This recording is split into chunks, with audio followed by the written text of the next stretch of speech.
Во јуни граѓаните сепак ќе добијат нова цена на струјата, но не и за мрежарината. Иако лани од Регулаторната комисија за енергетика најавија дека од оваа година наместо 2 пати нова цена на електричната енергија ќе се носи само еднаш и тоа до крајот на ноември, поради изборот на нов универзален снабдувач, повторна одлука мора да се донесе до крајот на јуни.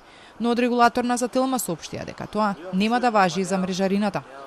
За оваа ставка граѓаните ќе плаќаат по старо до крајот на годината. Регулаторната комисија за енергетика, новата одлука за цената за мрежарината, ќе ја донесат дури во декември.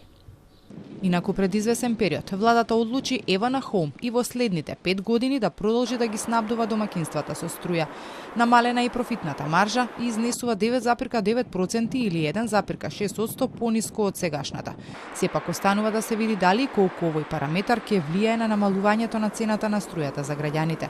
Со оглед на тоа што новата цена треба да се донесе до крајот на идниот месец, енергетските компании пресметките за трошоците до Регулаторната комисија треба да ги достават до крајот на мај.